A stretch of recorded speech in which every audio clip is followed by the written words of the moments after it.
Alright, Cody here with another stuff I got. And here is the first thing. Kermit in a tuxedo for 50 cents. I don't know. I was going to get something else that I'll show next from this place. And I had $1 inside. The other thing was 50 cents too, so just burn a buck. It's kind of snazzy. I mean, where do you put this without it getting dusty? But it's a neat piece in my collection. Whoa. Well, that was about to happen. Kermit. It's probably worth millions.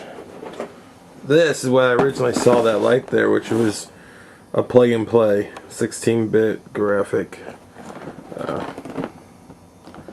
Yeah. It's a Pro Games player. And it has all the plugins. It has the AC, which is probably the hardest thing. It has the 64 rip-off controller, which actually the stick works. I've seen some of these where the stick is just there. You're just there to look like a 64, but it doesn't move at all. I don't know if that comes into play. I got the gun, and I got the PlayStation 1 knockoff controller. So I get the N64, PlayStation. Crazy.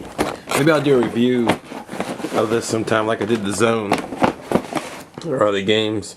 Notice that most of these are title screens and not actual action of the game.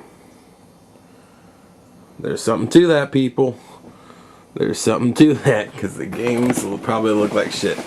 I always love when they're big on the 16-bit graphic. Not even graphics. Oh, that's gonna be shitty, people. That's gonna be shitty. It's gonna be a shit storm. Next, in their garage sale, and again, I got that for 50 cents. This was $2, but it was a Lego fire station thing. I thought it was cool. I don't know. Sometimes you get there. Actually, it's $1. I'm sorry, I was wrong. Not two. You get to a place and it's just like baby clothes or something once you get out, and you feel awkward. And I kind of saw this across, and I thought, well, that's somewhat enjoyable for me. Maybe I'll grab that and get it so I could stop having to make small talk with this lady, because she has nothing. Everything here is worthless. And that's what happened. So, that's pretty good. It's amazing how people buy stuff brand new, you know, and never open it, and they end up selling it. I have this theory that a lot of housewives use credit cards as a way to get cash, because they buy things brand new and then they sell them at garage sales, and that's how they make the deposit. Of course, at a cost, but it's just funny. It's kind of sad too. But yeah, it was ripped, the box, but who really cares for that? It's brand new. This last big item, the rest I'm going to do is movies. This and our plug and play I got. This one was $2. And as you can see, it was from Ross.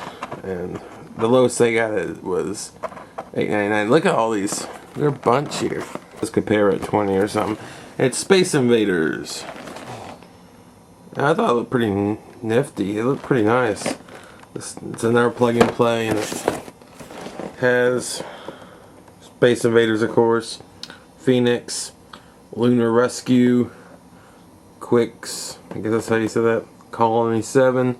Yeah, that ain't bad. It's really nice advertising and stuff, and you know, it's something that actually offers something that they can deliver. You know, with some of those other games, you know, those 16-bit games are gonna be shitty as hell. But with this, you're going to get some really good vintage games. Maybe they're updated a little bit, maybe they aren't, but they're good.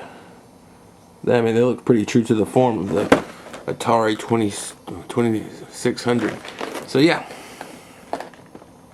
that's pretty cool. I thought it was good for $2. So yeah, next, just a bunch of stuff. I love the Walmart DVD bins. I just love fishing through them. So here's they're all $5. So here's, and of course, not including tax, and then that adds up. But here's a few. I got Stand By Me. I know this movie plays on TV a lot, but what attracted me here was it has a lot of special features, but it has, there we go. Let's see what I see. Director Rob Reiner's commentary. That's pretty neat. I'd want to watch it with his commentary. So that's definitely worth the $5 to me. Good movie, coming of age story for boys. Gonna go find a dead body, follow the railroad, all that fun stuff. So that's one. Then I saw this. This was a while back. I still haven't opened this and watching it, but it's the T2 movie. It's one of the ones with all the nice features for $5. I jumped on it because I think they got a new package, a new one, you know, with different features or even more features or whatever. So they put this one on the $5 bin. And whenever I see one that's not, you know, a movie that's not stripped down to the bare bones in the bargain bin, I always consider buying it. You know, that or a season of a TV show or something. But usually TV shows really suck. They're like really, like it's like the 3rd season of Xena the Warrior Princess or something. So that I jumped at. I love that movie. Great movie. Just everything clicked in that movie. I also got Be Kind Rewind because I like the premise. It seemed like fun. I haven't watched it yet. But yeah, Jack Black. I don't know. We'll see. It may be shitty. It could be. A lot of these are candidates for bargain bin reviews. Although some of these are better movies, I usually like to tackle the crappier stuff.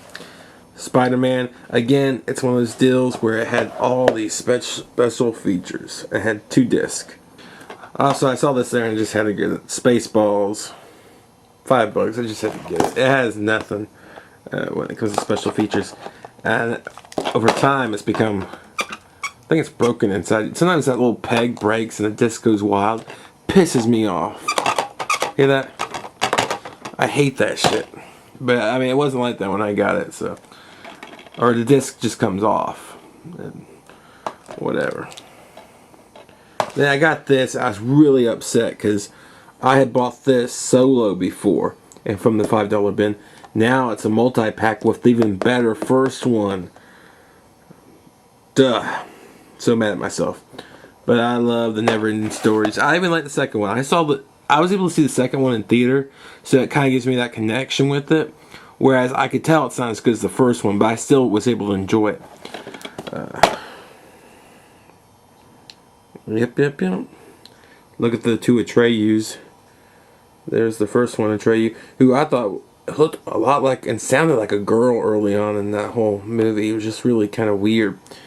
And then the second Atreyu, I don't know, he looked kind of, I mean, it's hard to, you know, match up actors after a long time since sequel, you know.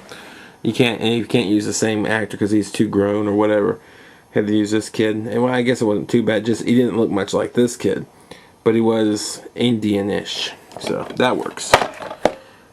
But yeah. Childlike Empress. And last but not least, I got the Blues Brothers for $5. I couldn't believe that. It's pretty good. And it actually has special features. Which is amazing because usually you never see special features on these $5 bin deals. So I jumped on that. I love me some Blues Brothers. That's a great movie. If you haven't seen it, you need to see it. Alright, there's this weird little shop that's just opened up where they buy a bunch of truckers. Truckers. They buy a bunch of truckloads of all kinds of stuff that won't sell anywhere else or whatever, but it's still brand new stuff. It's still wrapped in the original. It's just, I've seen like baseball cards in there and books and fruit drinks, and I got some movies, some VHS for 50 cents. They were all 50 cents. The Wrong Guys, and that stars Louis Anderson. And what's that guy's name? Richard Lewis and Richard Belzer. It actually has a little thing of John Goodman, but I'm guessing that role is microscopic. But yeah, I thought, why not? It seems like a funny movie. Well, it probably won't be, but it could be a bargain bin review. Actually, the second choice was probably more in line for a bargain bin review because I've never seen it, but it's called Warriors of the Wind. And it looks like a, American-made cartoon trying to capture that anime style, which can often lead to awfulness. I like these warnings these have. Printed in USA, manufactured in Canada. For sale in Canada only. Suck it, bitches. I bought it. I bought it. I'm American. I bought it. You could all suck on that. I bought it. I was able to buy it. Originally, $10. I got it for 50 cents. Oh, yeah. So that's neat. And the last one, SNL goes commercial. A collection of SNL commercials. Oh, yeah. Some cool stuff in there. And it probably doesn't equal to too much. I mean, once you start counting the $5 movies, it probably gets up there. But other than those, it's probably still relatively cheap. Alright, so thanks for watching, guys. Now, what am I going to do with all this stuff?